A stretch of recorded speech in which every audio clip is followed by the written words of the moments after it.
O Brasil está quebrado, o Brasil está detonado, o Brasil está destruído.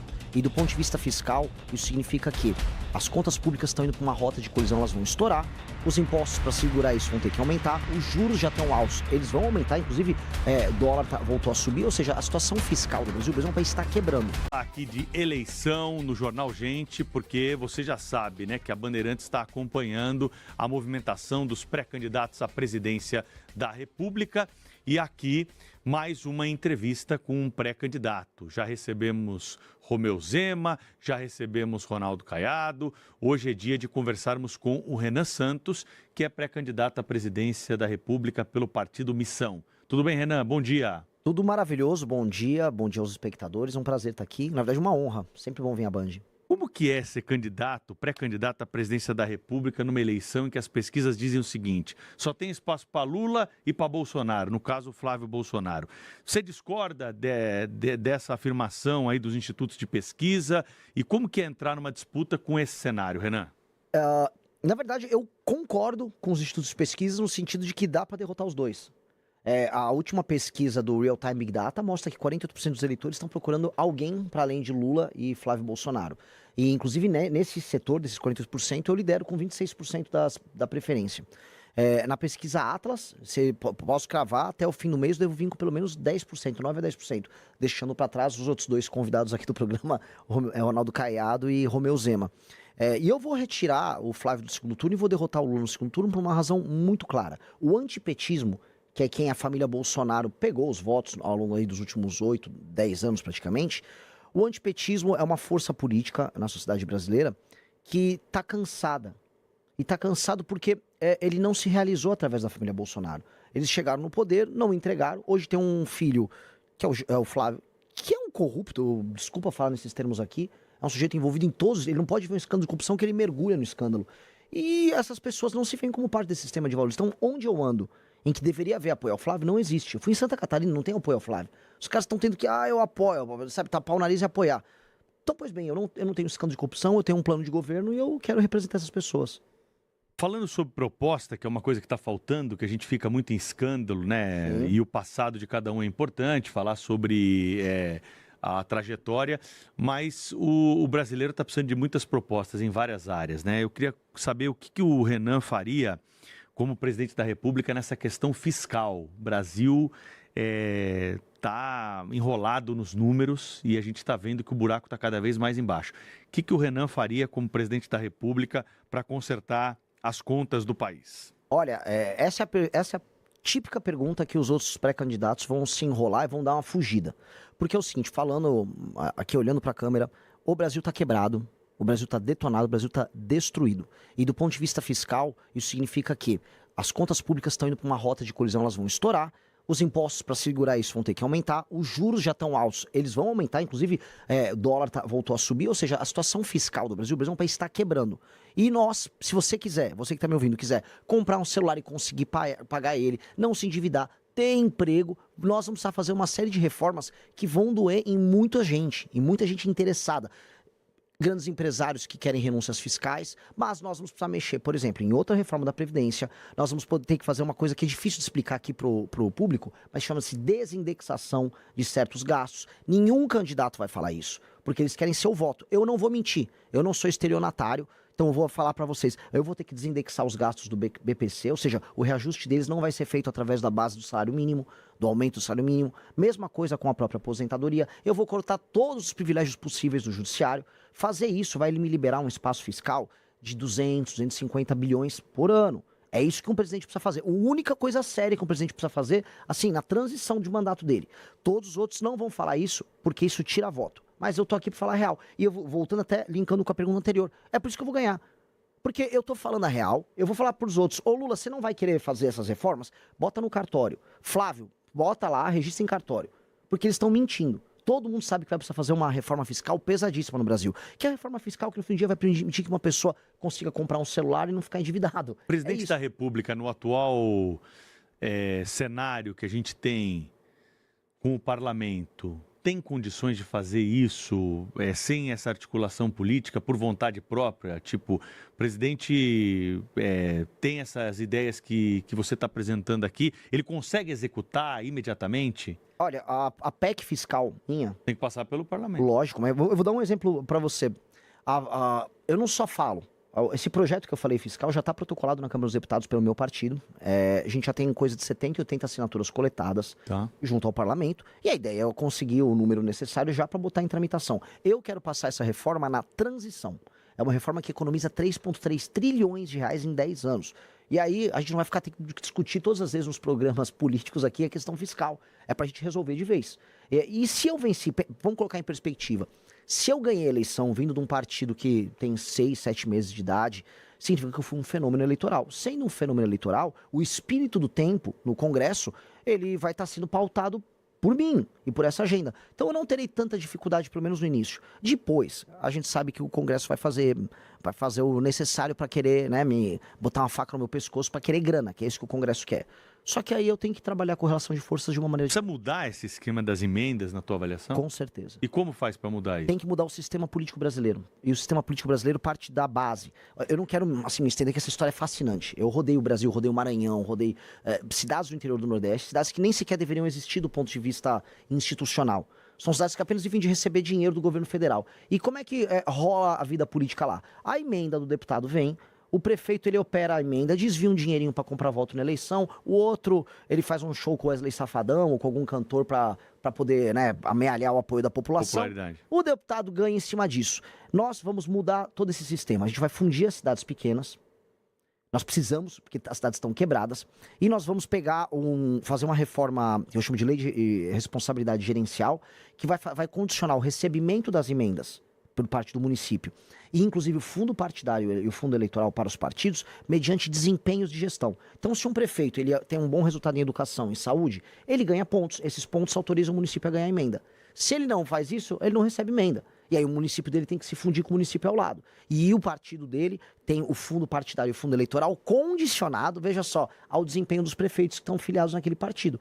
Portanto, quanto melhor for um prefeito, mais dinheiro o partido tem. Quanto pior o prefeito, menos dinheiro o partido tem. E menos emenda o deputado pode usar. Então a gente faz uma revolução mudando os sistemas de incentivo. Pelo seu cálculo, nós temos 5.000 municípios no Brasil. 5.570. Cairíamos para quanto, assim? Teria que cair para pelo menos, para a gente racionalizar, tem um estudo da Universidade Federal da Paraíba que vai nessa linha, para coisa de 2.300. Pela metade, quase.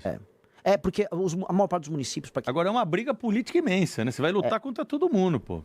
Mas... E aí é PT, PL, MDB, Centrão, União Brasil, todo mundo tem prefeituras. Todo mundo tem prefeituras, mas todos sabem, eu inclusive fui agora na Marcha Nacional dos Prefeitos, que não tá dando para pagar essa conta. Sim, é uma irracionalidade. E tem um problema, o Centrão, ele é um carrapato. Esses políticos que você estava citando, eles são carrapatos. O carrapato, o máximo de consciência que ele tem, assim, ó, o boi não pode morrer. E o carrapato percebeu que o boi está morrendo. Então, pode reparar que em vários momentos da história recente do Brasil, chega um momento de colapso, aí eles participam das reformas. O governo Temer foi isso. Aconteceu em alguma medida no governo Itamar Franco, no próprio FHC, até no governo do Collor teve. Então, o carrapato, que são esses caras, já estão vendo, olha, a gente está sugando demais. Vai ter que fazer alguma coisa pro bicho não morrer. Pois bem, o boi Brasil está morrendo, ele morre em 2027. Então eles vão ter que participar de um conjunto de reformas. O que é minha pré-candidatura? É a versão mais radical dessas reformas. É a reforma mais agressiva para a gente resolver o Brasil. Se a pessoa quiser viver num país sério, vai ter que fazer essas reformas que eu estou falando. E eu vou ter que convencer as pessoas e os políticos. Mais ou menos o que o Milei está fazendo na Argentina. Exatamente. Porque, assim, o Milei alertou, o Milei fez mais ou menos o que eu estou fazendo aqui. Ele foi na televisão, foi nas rádios e avisou, a Argentina está quebrada. Eu estou lembrando, por isso que fiz a pergunta aqui. E ele falou, a Argentina está quebrada, não vai dar para a Argentina ficar assim. Galera, vamos acordar. Aí os argentinos, é verdade, a gente está quebrado mesmo. Porque existe uma coisa que é a normalização do absurdo. A Argentina tinha normalizado o absurdo e todo mundo ficava pobre, fazendo racionamento, inflação lá no alto. E aí eles, não, mas a vida é assim. A vida não é assim. O Milei falou, você não precisa viver assim. Igual a gente vivia antes do Plano Real. O ser humano é um ser incrivelmente adaptável. A gente se adapta ao absurdo. De repente vê o Plano Real, a gente falou, poxa, dá pra viver sem tanta inflação. Mesma coisa que eu tô falando aqui. Dá pra você comprar um celular. E eu falei assim, minhas ambições são muito grandes e ao mesmo tempo são muito simples. Sabe qual é o sonho de um Brasil perfeito no meu primeiro ano? Você conseguir comprar um celular Você não se endividar para comprar um celular, e aí você vai andar na rua e ninguém vai roubar ele. Se você conseguir cumprir esse ciclo de comprar um celular sem se endividar e conseguir ir na rua e ninguém te roubar, nossa, já foi uma revolução. Renan Santos, pré-candidato à presidência da República pelo Partido Missão, está concedendo uma entrevista ao vivo aqui à Bandeirantes, transmissão também pelo Band News TV, ao vivo no Jornal Gente. INSS, pergunta que chega todos os dias aqui para a emissora, de pessoas que estão na fila, que tem gente que ainda não conseguiu ainda reaver aqueles valores descontados indevidamente. Como reduzir a fila do INSS, Renan? De maneira clara, nós precisamos, assim, a fila em si, você tem que ter automações e você tem que tirar fraudes. A gente tem uma indústria da fraude que acaba tomando muito tempo na operacional. E hoje você não conseguiu colocar de maneira, vamos dizer, a contento, tanto o machine learning quanto as automações para você conseguir andar mais rápido com os processos. Você também citou agora, vamos dizer, descontos e o escândalo do INSS é um pouco sobre isso, é muito sobre isso, né? Os descontos e as fraudes, os crimes. Pois bem, há um elemento que impacta aí, que são a exploração indevida do idoso através das redes sociais. O escândalo do INSS, em grande medida, envolve pessoas idosas que recebem ligações e que recebem mensagens e que acabam caindo em fraudes e elas não sabem, não tem a matemática financeira, o básico do entendimento do que eu contraí um empréstimo, tô te dando 10 mil reais, só que eu vou te descontar com juros, sei lá, de 6% ao mês, como houve alguns casos. Essas pessoas não conseguem se defender desses casos. Tem que ter uma legislação muito dura contra a fraude e contra idosos. A maior parte das fraudes que estão acontecendo, não só no Brasil, tá? Tem um artigo nos Estados Unidos muito interessante sobre isso. São sobre idosos, porque os idosos hoje, no mundo todo, eles congregam muito dinheiro. Tem muita gente recebendo aposentadoria e tem patrimônio e não sabem usar a internet. E aí as fraudes são focadas nos idosos. Então tem que atacar muito fraude nos idosos. Assim, tem que prender e ter uma legislação muito dura. E o resto é enfiar automações e, do ponto de vista da gestão pública, automação e trabalho, vamos dizer, de digitalização para tirar as filas. Política externa, o Brasil tem que atuar de que forma em relação aos Estados Unidos, essas tarifas que são anunciadas? Agora tem essa notícia do fim de semana que nós abordamos mais cedo aqui, do veto à carne brasileira pela União Europeia. Tem que ser uma política mais agressiva, o Brasil tem que se posicionar, ou na tua avaliação nós precisamos dançar conforme a música porque não somos tão fortes quanto outras economias mundiais? Ela respondeu para mim. Infelizmente, por mais que muita gente... O Lula fica vendendo essa história de soberania. Não tem soberania nenhuma. O Brasil depende da China para ter grana, vendendo soja e minério de ferro. A situação humilhante que o Brasil tem com relação à China. A China está falando em construir a ferrovia que liga Ilhéus a Xangai para levar de vez as commodities nossas. E ela mesma investiu, ou seja, não tem nem dinheiro para fazer ferrovia aqui. Situação humilhante. E ainda mais humilhante a situação com os Estados Unidos, que o governo Trump despertou para a América Latina. E aí o Trump virou para o Brasil e falou: baixa a bola aí na tua relação com a China. É o seguinte, nossa relação comercial está desproporcional, vai corrigir isso aí e ainda estou de olho nas tuas terras raras. Aí sabe o que o Lula está tendo que fazer? Está tendo que sentar e conversar sem muita moral. A situação do Lula é humilhante, porque ele não pode discordar da China, porque a gente exporta para a China, e do outro lado ele vai ter que se submeter ao Trump. Então, o que o Brasil tem a fazer? O Brasil tem uma posição que ela, vamos dizer, nos permite negociar bem. É a questão das terras raras. Porque os Estados Unidos precisam disso. Os Estados Unidos hoje estão numa posição de fraqueza com as terras raras. Para aquela que estamos assistindo, né, essas terras raras que são minérios especiais, aí na tabela, parte de baixo da tabela periódica, disprósio, neodímio, um monte de nome esquisito, parece nome de remédio. Um jato F-35, que é a base do sistema de defesa e ataque do governo americano, ele usa 0,5 tonelada de terras raras. E os Estados Unidos não produzem e processam nada disso. E a China tem. Tudo. Não, eles compram tudo da China. Ou seja, a China olha, os jatos de guerra americanos, os drones americanos, são todos feitos com material chinês. Os Estados Unidos precisam montar a cadeia própria. Quem tem 20% da reserva global? E quem está no continente deles é o Brasil.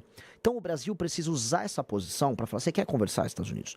Então vamos montar a cadeia inteira das terras raras aqui. Vocês, a União Europeia, o Japão, que está precisando também, a Taiwan, que faz os semicondutores.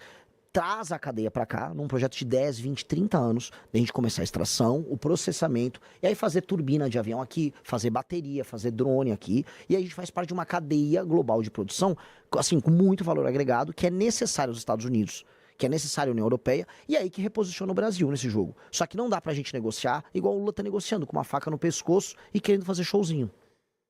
Ainda nesse capítulo internacional, recentemente tivemos a classificação do PCC e do Comando Vermelho como organizações terroristas. Isso gerou um debate aqui no Brasil que dividiu até especialistas que normalmente estão do mesmo lado da tese, né? Então, muita gente ficou perdida, falou, será que eu devo apoiar isso? Será que vai ser bom ou vai ser ruim? Na tua visão, é bom ou ruim? Quase indiferente.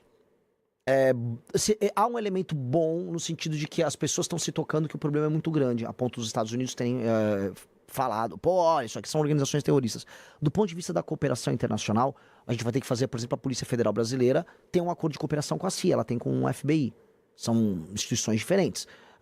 Agora, do ponto de vista da execução, para derrotar o PCC e o Comando Vermelho, o governo brasileiro vai ter que atuar.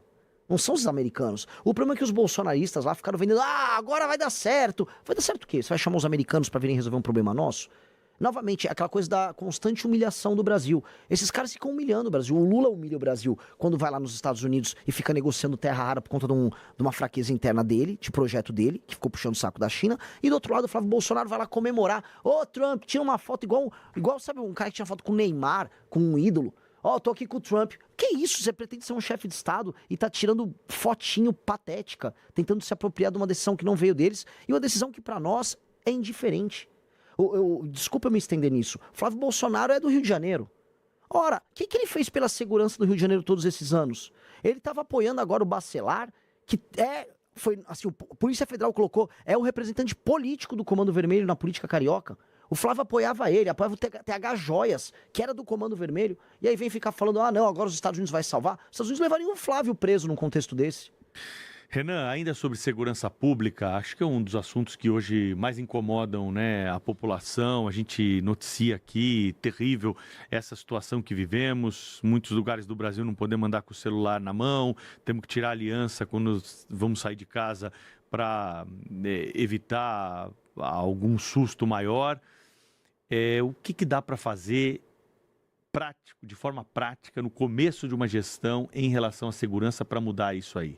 Olha, esse é o sonho, a coisa que eu mais imagino no início da nossa gestão. Primeira coisa, na transição, na virada do ano de 2026 para 2027, eu tanto vou passar a reforma fiscal, quanto eu vou aumentar ainda mais todas as penas para crimes violentos. Por quê? Aumentando todas as penas para crimes violentos e tratando, fazer um enquadramento nosso, não americano, como inimigos, né, que é um conceito do direito de um autor alemão que chama Günther Jacobs. Direito penal do inimigo. O famoso direito penal do inimigo. Eu vou enquadrá-los de maneira diferente para que a pessoa que faz parte de uma facção perca, por exemplo, a presunção de inocência.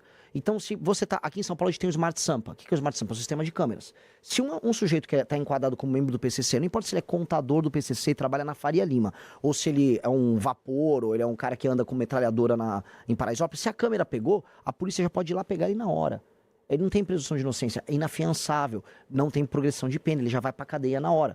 Então, com isso, o Estado fica armado, do ponto de vista institucional, para fazer o que eu quero fazer. O que eu quero fazer? No dia 5 de janeiro eu tomo posse. Dia 6 de janeiro eu estou em Santa Quitéria, no Ceará, e eu vou começar a colocar em estado de defesa, que é tipo uma GLO, só que com algumas, vamos dizer, características a mais, certas cidades, bairros ao redor do Brasil que estão tomados pelo crime organizado. Não é botar o Brasil em estado de defesa, é botar estes lugares para que a polícia, junto com o governo federal, entre, prenda todas essas figuras, liberte as pessoas que moram ali e aí a gente começa a retomar o território nacional. E aí a gente vai fazer uma limpa que a gente nunca viu. Eu preciso fazer, senão eu falhei como presidente, no final do primeiro ano a pessoa se sentir segura para andar com o celular no meio da rua, e todos os bairros brasileiros estarem livres do crime organizado. Se eu fizer isso, aí eu entro na fase 2 do meu governo, que é desfavelização do país. É mais ou menos que nem o Bukele fez lá em El Salvador? É muito parecido com o que o Bukele fez. A questão é que em uma escala muito maior. O Salvador é como se fosse um bairro em São Paulo. E a Constituição brasileira? Vai ter gente que vai falar que as garantias não estão preservadas aí. Não, porque o direito penal do inimigo, ele é perfeitamente compatível com a Constituição brasileira, com os princípios constitucionais que estão, por exemplo, colocados ali como cláusula pétrea. Uhum. E existem distinções já no direito penal nosso. Então, não há um problema em receber não só o direito penal do inimigo, como em aumentar penas. A questão toda que nós temos é um problema de execução das políticas públicas na área de segurança. As penas são muito baixas, as leis de execução penal no Brasil elas são amigas da bandidagem, então um cara pega uma pena de 20 anos, cumpre 7 e já sai. Então, os juízes no Brasil, eles têm, vamos dizer, uma subjetividade muito grande. Ou seja, o juiz decide da cabeça dele. Aí acontece o que aconteceu com o caso do Henri Borel lá no Rio de Janeiro. Uma juíza feminista, é machismo prender ela. E obrigou o tribunal, eu nunca vi um negócio desse, obrigou os jurados a alterar o voto deles. E isso é coisa de um país doente. Essa subjetividade não pode acontecer. Agora, por mais que as leis sejam modificadas nesse campo, aumento de pena, polícia, GLO, existe um ponto da legislação penal que parece imutável e nós não entendemos por que, apesar de uma pressão da população, que é a questão da maioridade penal. Sim. Vai pra frente? Óbvio. Tem que ir. Óbvio. Assim, quando você... Olha, eu não sei se eu tô me estendendo aqui, eu adoro esse tema. Tem um estudo da GV, o pessoal só dá um Google, de 2007, tá? Que mostra que existe uma correlação fortíssima entre a ausência da figura paterna e o cometimento de crimes pelos jovens. Ou seja, um jovem tende a cometer crimes... o jovem que comete o crime, que vai parar numa FEBEM, a relação dele com a ausência do pai é maior do que a relação, por exemplo, de desigualdade social. Ou seja, a desigualdade social e a pobreza interferem menos nesse jovem cometer o crime do que ele não ter um pai presente. Nós vamos precisar fazer um trabalho muito claro, e as pesquisas mostram isso, em atuar nas periferias, onde tem a maior parte desses meninos, porque inclusive a gravidez na adolescência incide mais nas periferias, nas favelas e cidades pequenas no interior do Nordeste. Nós vamos atuar nesses lugares já com, fim da maioridade penal, mas 2, trabalhando já nas escolas para recuperar esses meninos e dar um atendimento psicológico para separar eles, porque eles são garotos que estão numa condição especial. O garoto que comete o crime violento, quase sempre, 80% dos casos, ele não tem o pai. O pai abandonou ele, vem de uma relação complicada. E nós vamos chamar a sociedade civil, igrejas, ONG, auxílio psicológico nas escolas, já para focar nesse cara. Para fazer o trabalho preventivo, mas tem que ter junto a punição. Porque hoje está muito barato para uma facção criminosa você morreu um bandido em combate, ou uma pessoa foi trabalhar qualquer coisa, pega um menino com 15, 16 anos e coloca ele para trabalhar na operação. Tá fácil. A gente vai dificultar e vai inviabilizar esse modelo de negócio, porque é um modelo de negócio muito bom para eles.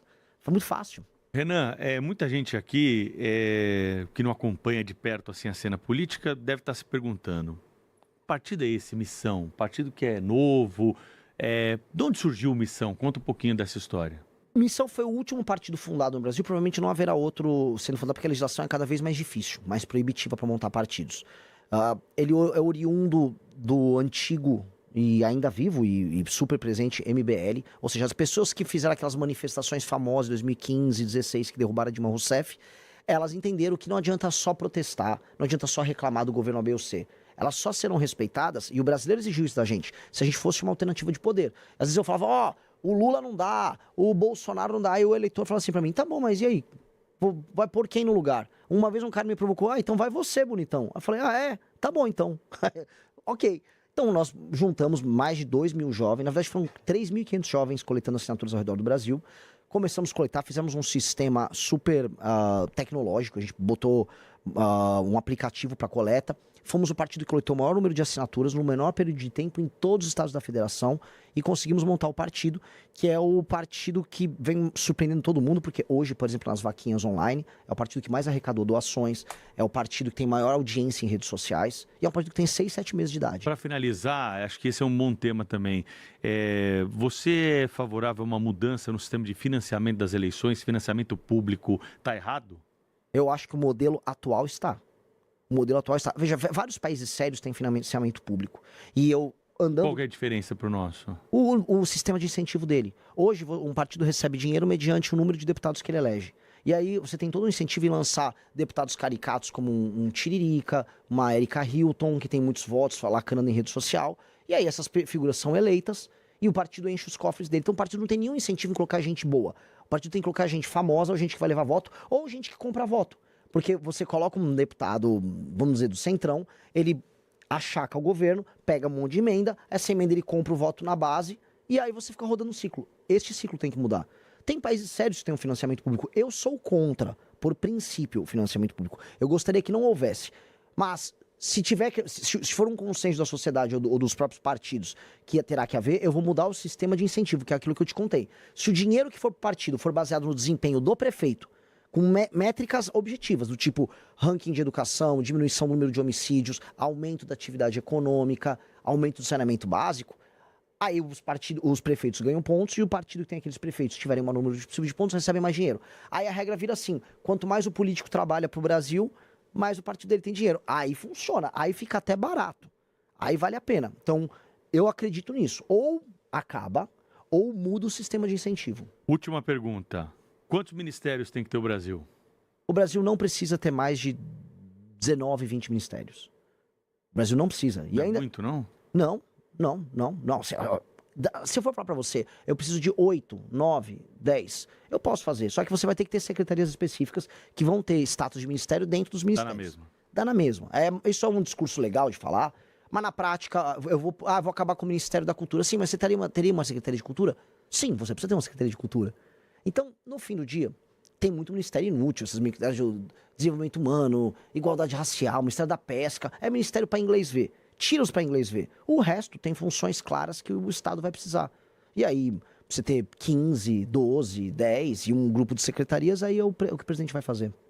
Renan Santos conversou com a gente, vai voltar certamente até outubro aqui na nossa cobertura eleitoral, pré-candidato pelo Missão à Presidência da República. Obrigado pela entrevista, até uma próxima. Obrigado, foi uma honra participar. Fala, meus queridos, aqui quem fala é o Alan do canal Inevitável Cortes, e no meu segundo mês postando cortes aqui no YouTube de figuras do Partido Missão e do MBL, eu faturei cerca de 25 mil reais ou um pouquinho mais de 4 mil dólares. E se você tem interesse em estar criando seu próprio canal de cortes, eu preparei um treinamento 100% focado, mostrando o passo a passo para você estar conseguindo fazer seus cortes de figuras do Partido Missão e do MBL. Para acessar o treinamento é só clicar no primeiro link da descrição ou ler o QR Code que está aparecendo aqui no meio da tela agora. E se você gostou desse vídeo, não se esqueça de deixar o like e se inscrever no canal. Te vejo no próximo vídeo.